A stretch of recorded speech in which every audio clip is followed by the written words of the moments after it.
Hello बच्चों, कैसे हो आप लोग। आज हम स्टार्ट करने वाले हैं क्वेश्चन नंबर 9, जो कि काफी आसान होने वाला है।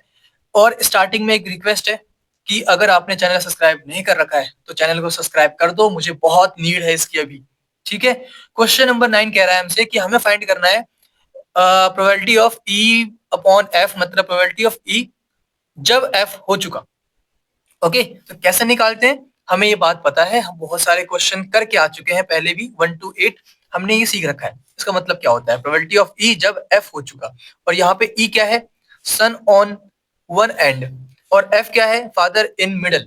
ओके, और गिवन क्या है हमें, हमें दे रखा है कि मदर, फादर और सन, ठीक है, एक लाइन में खड़े हैं पिक्चर के लिए, ठीक है, फैमिली पिक्चर के लिए। तो बताओ कि इसकी प्रोबेबिलिटी क्या है कि सन ऑन दी वन एंड, सन या तो स्टार्टिंग में हो या आखिरी में खड़ा हो, तीनों में से, ठीक है।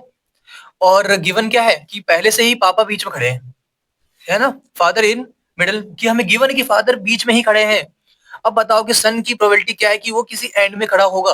तो हमें पता है कैसे निकालते हैं हम, हमें इसकी वैल्यू और इसकी वैल्यू चाहिए होती है।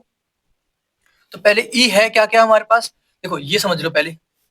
ये यहाँ पे लिख रखा है, मैंने क्या लिख रखा है, तीन लोग हैं, फादर है, मदर है और सन है, ठीक है। तो हो सकता है कि मदर स्टार्टिंग में खड़ी हो, सबसे पहले मदर खड़ी हो, फिर फादर खड़ा हो, फिर सन खड़ा हो, ठीक है, फादर खड़े हो और सन खड़े हो। अभी भी मदर, सेकंड केस में मदर अभी अपनी जगह चेंज नहीं किया, मदर ने, मदर अभी भी स्टार्टिंग में है, और फादर और सन ने अपनी जगह चेंज कर ली, तो मदर सन फादर हो गया, ठीक है। उसके बाद हो सकता है कि फादर स्टार्टिंग में खड़े हो जाए, तीन लोग हैं तो स्टार्टिंग में अब फादर खड़े हैं, फिर मदर खड़ी होगी, फिर सन खड़ा होगा, ठीक है। अब मदर और सन ने अपनी जगह चेंज कर ली, फादर ने जगह चेंज नहीं करी है, मदर और सन ने अपनी अपनी जगह चेंज कर ली। तो अब ये आ चुका है फादर सन मदर। मदर स्टार्टिंग में खड़ी हो चुकी है, फादर भी खड़े हो चुके हैं, अब सन की बारी, अब सन खड़ा होगा स्टार्टिंग में, और फिर फादर मदर, ठीक है, फिर फादर खड़े हो गए, फिर मदर।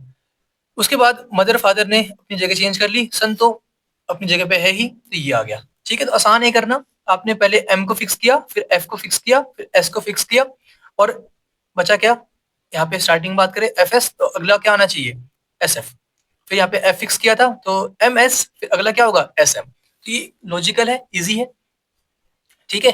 अब कुछ बच्चे को डाउट होता है, एक का डाउट देखा था मैंने, डाउट था कि सर भैया आपने यहाँ पे फादर फादर फादर या मदर मदर मदर क्यों नहीं लिखा, बताओ, ये भी तो हो सकता था। तो आंसर है नहीं भाई, तीन मम्मी कहाँ से लाओगे, मम्मी तो एक ही है ना, फादर भी एक है, सन भी एक है, तो तीन तो ला नहीं सकते हैं, तो ये सब पॉसिबल नहीं है। एफ एफ एफ या एम एम एम या एस एस एस पॉसिबल नहीं है, ठीक है। एक एक एक ही लोग हैं, तीनों एक एक एक ही है हमारे पास। डन। तो अब आते हैं क्वेश्चन पे।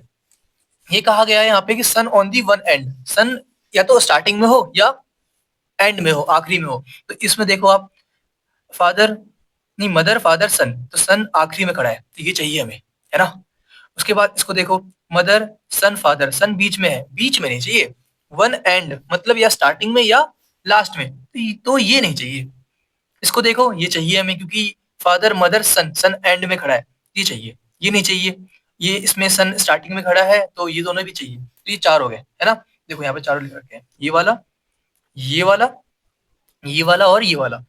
Father in middle, father middle में है, बीच में खड़े हैं, तो फादर यहाँ पे बीच में कौन है, इसमें फादर ही है, तो ये चाहिए हमें। इसमें सन बीच में है, नहीं चाहिए। यहाँ पे मिडल में मदर है, नहीं चाहिए। फिर सन मिडल में है, ये भी नहीं चाहिए। फादर मिडल में है, ये चाहिए, तो दो ही मिले हमें, एक एम एफ एस, एक एस एफ एम। ओके, तो ये दो दो वैल्यूज मिली, ठीक है।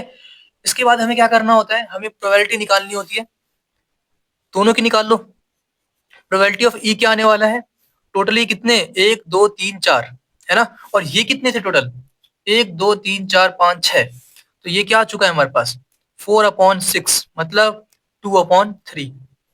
टोटल पॉसिबल आउटकम्स इतने हैं, और ई में कितने आउटकम्स है, चार, तो 4/6 कैंसिल हो गया, 2/3 आ गया। इसकी बात करते हैं, तो प्रोबेबिलिटी ऑफ एफ क्या आने वाला है बताओ, टोटल कितने हैं इसमें, एक दो, टू, और इसमें कितने टोटल है, सिक्स है टोटल आउटकम्स, तो ये क्या आ चुका है, 1/3। अब हमें निकालना है प्रोबेबिलिटी ई इंटरसेक्शन एफ की, तो पहले ई इंटरसेक्शन एफ तो निकाल लो। इसकी वैल्यू क्या आएगी बताओ, दोनों में क्या क्या कॉमन है, एफ में एम एफ एस है, इसमें है क्या, एम एफ एस, हाँ दोनों में है ये तो, तो MFS हमने लिख दिया। SFM इसमें है क्या, SFM ये रहा, तो ये भी है, मतलब दोनों के दोनों ही चीज कॉमन आ चुके हैं, SFM। तो इसकी प्रोबेबिलिटी क्या होने वाली है, probability of E intersection F हमें क्या मिलने वाला है, टोटल 2 इवेंट्स है, और टोटल इवेंट कितने हैं इसमें, 6, तो 2/6 मतलब 1/3। अब क्वेश्चन पे आते हैं, हमें पता है कि इसकी वैल्यू कैसे फाइंड करनी होती है, प्रोबेबिलिटी ऑफ E जब F हो चुका इक्वल टू में probability of E intersection F upon में प्रोबेबिलिटी ऑफ F।